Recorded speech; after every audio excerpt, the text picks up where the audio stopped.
Okay, folks, um, you're very welcome. I have started looking at Michy's excellent Endgame Technique book, and I'm going to kind of work through it over a series of lessons on YouTube over the next little while. I'm starting with his first chapter, part one. He calls it the Closeout. Um, and as I look at this book, I would just say that uh, while he's very clear and easy to follow, I also get great help from, I mentioned in another video, the Sunny Florida Backgammon Club. It seems to be like a group of kind of intermediate backgammon players and one teacher who's very good at adding a bit of clarity to things. Um, and if you're going through the Michy books, it's not a bad thing. You'll find it on YouTube. I put it on when I'm driving to work and just listen in, and he's a good way of sort of interpreting the Michy books and making you think about it. So just something I'd recommend as well. So uh, the first chapter I said is about the closeout. What do we mean by the closeout? It's a situation there where we have one of their checkers on the bar, and we have completely covered our home board, and it could be there's another situation of a closeout. So it's the first, I suppose, thing we have to ask when we get to closeout is what's the best structure for our rearmost checkers, and clearly the best, is we want the last two points to have an even number of checkers on them. So even and even. So if you look at this, the first example I showed, we've two an even number on our 6 point, and we've two an even number on our 5 point. It's even and even. If you look at the last two rearmost checkers, that's the best. There's no shot we can roll. There's nothing we can roll that's going to give black a shot here. So it's nice and tidy. Um, Another alternative then is odd and odd. So here's a situation where the other one example I showed for a closeout, we've three on the 6 and three on the 5. Odd and odd is pretty good. It's not even, and even is the best, but it's not bad. There's another one where is another odd and odd situation. So we've cleared the 6 point. Now we've got 3 in the 5 and 3 in the 4. We can leave shots. If we roll a 6 and a 5, we have a 2 out of 36 chance of doing that. We're going to leave black a shot. So it's not foolproof. And in fact, a handy rule just to bear in mind is as we clear the points, even and even becomes even more important. So if we move on to the 4 point, we've cleared it again. Now we're odd and odd. It's not bad. But now we've got 6. If we roll 6, a 5, and a 4, or any combination of those, we're leaving black a shot. So it's not odd and odd isn't as foolproof. It's good, but even and even is better. Also good is a situation where we have our back three most points are even and odd and odd. There's an example of it. An even number, the 6, odd in the 5, odd in the 4. We'll be fine with that. The word Michy uses to describe that as a stable position. We will probably be nice and clear before black gets out. We'll leave points open for black to get out behind us before we had to kind of leave a single loose checker in our home board. So that's not bad. If we have an even and odd situation, it's okay. We're not going to be particularly vulnerable. We probably leave some shots, but not many. It's not good, but it'll do. So there's a situation where we have 2 on our 6 point, 3 on our 5. We're not, double 6s, double 5s leaves the shot there, but we're probably okay. But the big danger one is, and that we have to watch out for, is if you leave odd and even. That's the one that will cause you problems. So here's a situation where we've odd on the 6, even on the 5. That's likely to cause us problems. You can have an even more horrible distribution. You might roll a 5 and a 3, and you won't be leaving a shot this time. But something like that, a distribution like that, is likely to be down the line. We're likely to leave a blot. It's dangerous to have the odd and the even. And I suppose that's the big, when you're looking at the structure of the back checkers, that's the big message out of this, is just try to avoid leaving odd and even if you can at all. Sometimes you have to, but you're trying to avoid it if you can at all. Try also to avoid leaving gaps. So we clear from the rear. I'm sure most people are familiar with that. but it applies also when we're bearing off.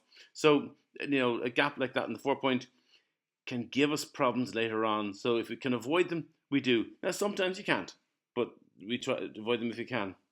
And now, moving on from that, there are two big influencing factors that are going to influence how we bear off as well. The first is how likely is a gammon. So we might be more aggressive if there's a chance of winning a gammon. And secondly, how crunched is our opponent's home board? Because we can relax a bit, but we also have to be careful if our opponent's home board is crunched. And I'll show you that in a minute. So in terms of gammon, really interesting statistics here.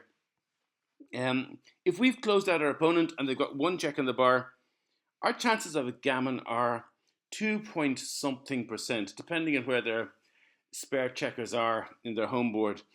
It's there's no precise figure, but you're never. I've put into XG. You're never going to get it up as far as 3%. So we've closed out a checker on the bar, and we think we're just the dog's bollocks here. We think we're fantastic, but in fact, our gammon chances are very, very small. However, if we have two checkers in the bar, depending on where our opponent's spare checkers are, we have a very good chance of a gammon, over 40% chance of a gammon. So we need to go for it. So just looking at it here, here's a situation where this is one of the first, I think, the positions I showed as an example here. With the one checker on the bar, we're going to play safe. We haven't got much, realistically, gammon isn't interested. We just want to get home safely. So we're going to take the 6 forward, and then we're going to play 5 to 3. Nice and safe. Look at the nice little even situation there. We're sorted. We're safe. We're not really worrying about a gammon because our chances are so small. But however, if we put a second checker on the bar, so now we've got two black checkers on the bar trapped in, now suddenly we've very, very good gammon chances, and we have to go for it. So there's only one way to play this. When we roll it forward 6 to 2, we just keep going and take it off. Yes, even odd isn't as good as even, but it's worth the risk. And in fact, I even did a little bit of luck in XG. So that's those two examples I showed you. Our winning chances by doing the risky move have gone down 2%, but our gammon chances have gone up. What's that? 6.3%. So we take a risk if we have a chance of a gammon. Now, if we come up against a crunched home board, though, we just need to bear. There's less risk if we are hit, but the box in red there is really important. If we're up against a crunched home board, we could actually lose the race if we're not careful. So we must bear off more aggressively, because if our opponent gets out with high doubles, we could potentially lose. They have some race equity here, so we must. It's not just a case of we can say, there's less pressure. There's no risk of a hit. We've got to be aggressive. So in this situation here, this is the first situation I showed. Now, the opponent is nicely kind of spread out of the back, has good timing. If I crunch him up here now instead, again, we need to be aggressive, and just like I did with the high gammon chances, we roll it forward. We just take off the 6 and take one off. So I thought we could give you two similar positions, get you to test yourself on this. So in the first one, how would you play we've 2-2 to play in both of these examples. Here's one with the opponent having a balanced home board. There's one with the opponent having a crunched home board. So I'm just going to let you pause this. If you want to pause, how would you play the balanced home board with 2-2? And then if you want to pause, how would you play the crunched home board with 2-2? And now coming back to taking it that you've unpaused. So the balanced home board, we're not winning a gammon. We've such few chances of winning a gammon. Let's not waste time trying to be aggressive here. We just want to be safe. So we'll take that checker off, and then we're just going to take one off the 6 and another off the 6. Look, we're even at the back, even on the 5, even number on the 4. They're not the same number, they're still even. We're hoping that maybe the black will get a 6 and come out. We're nice, and we're going to win a race there if we get to that. So that's nice and straightforward. However, against the crunched home board, we're going to take the checker off the 4 again. We could take them off the 6, but instead we just take 2 more off the 2. Yes, we leave a gap here, but even if we leave a blot later on, who cares? We're not really threatened by their home board. But even more significantly, that's the safe play. And we might say, oh, well, I know the board is crunched, but I like to play safe. You're not playing safe if you do this. Look what happens here. If our opponent rolls double sixes, they're going to come out, charge their way around, and suddenly they finish up 10 points, 10 pips better off than us.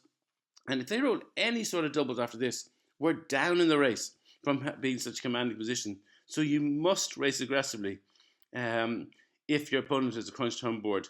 Now, finally, just one concept I just want to introduce you. It's the double decker. Michy's great for his naming his positions. It was actually his illustrator and translator who came up with the idea of the double decker. That's when we have a situation where we've what would you call that? Two checkers in each of our home board points. He said it looked like a double decker, and it does cause problems. So some difficult choices. So 6-1, I think it's straightforward. You're going to take one off the 6. You've left odd even. There's nothing you can do about it. It's you're better off. You're not going to leave a blot in the 6, so you just have to suck it up and say, well, look, it's odd even, but it's the only thing you can do. With 5-1, you have a choice. You could move 2 off the 6, but that just looks crap. You've unnecessarily got yourself an odd even situation there, which you don't want. So instead, much tidier. 1 comes off the 5, 1 comes forward. Yes, there's a gap. We could, a 6-1 or 5-1 leaves us a problem, but it's the best we can do. Just much better than that rubbish. With 4-1, we're getting into the gaps are moving forward. The closer the gap is to 1 point, the more problem it's going to be for us. We could move the 6 forward. Looks terrible. Could move the 5 forward. It's possible, but high doubles, double 6, 5, or 4 causes problems. And I suppose the big thing that Michy would say, he says that the closer the gap is to your ace point, the more likely it is that you're going to leave a blot. So if you have to leave a blot, he's cautious about leaving it too close to the ace point. However, in this case, there's still no better thing than just 1 off the 4, 1 forward. We've got a nice even thing at the back. Yes, there are numbers that we're going to leave shots there. I think it's about 7 shots we leave, but there's simply no other better option. That's just compared to that. Now, the problem one is 3-1 because we're starting to leave gaps very close. And if you want to have a thought, how should you play 3-1? You're going to be very impressed. If you want to pause that for a second and think, best way to play 3-1, don't pause for too long. Because if you haven't paused, the answer is, doesn't really matter. They all have their strengths and their weaknesses. In fact, they all have their weaknesses and just all the weaknesses about the same. So if you take it off this, if you move 2 checkers from the 6 point, you don't have any gaps, which is good, but there are 9 bad rolls. It's still marginally the best roll. Off the 5 point, you leave a gap there, and you've also got 7 bad rolls after it. Off the 4 point, you're now leaving a deeper gap. There's only 2 bad rolls, but it's still a deeper gap. And off the 3 point, you left a very deep gap. And even though you're not leaving a bad roll, it is likely to leave a blot later on. So with the 3-1, you're fractionally better just coming off the 6 point. Of much of a muchness. Now, interestingly, I played around with this on XG, and if you look at the opponent's home board there, I showed you the XG kind of rollouts where everything was exactly the same. But if I move the opponent's home board's points and anywhere, either backwards or forwards, the moving off the 6 point does come in. It's not even an error. It's a hair's breadth better to do this off the 6 point. So I also struck me that I had a slightly different configuration of my opponent's home board than Michy had in his book. This is the one he had in his book, where he didn't have everything in his home board. He had a gap in his 1 point, and again, off the 6 point is best. 2-1 is easy. I think you do naturally. Just going to follow it forward. You get a nice odd structure there. 1-1, I think is easy again. You're going to trundle them forward. You have an even structure there. And those ones are easy. It's just the 3 point is the hard one. So that's it for chapter 1 of the Endgame Technique book. The second chapter, Michy goes on to look at what he calls the ace point game, where we're bearing in, but the opponent has a point made on our ace point, and we're trying to get past them safely. I'll have a video shortly about that, and at the same time, I'm also hoping to keep going with the videos I've been doing on the opening game and looking at Bill Roberti's opening book. Chapter 2 is all about second roll. So there'll be 2 videos coming up on 2 different topics. I won't introduce or mention this in every single time I make a video, but just if you're not sure what to do, I'm going to set up playlists in the Wicklow Backgammon YouTube channel, so that if you're looking for endgame stuff, just go onto the Endgame Technique playlist. If you're looking for opening stuff, go to the opening concepts or opening, I think I just call it openings playlist in the Wicklow Backgammon site, and you'll be able to kind of follow whichever one you want to follow. As I said in a previous video, for me, I want to keep going with the openings and just get masterful at openings. But for others who may not want to get into as much depth, Michy's Endgame Technique is a terrific book and really helpful for just as you try to make sure you're tidy at the end of the game. So I'll be carrying on with that as well.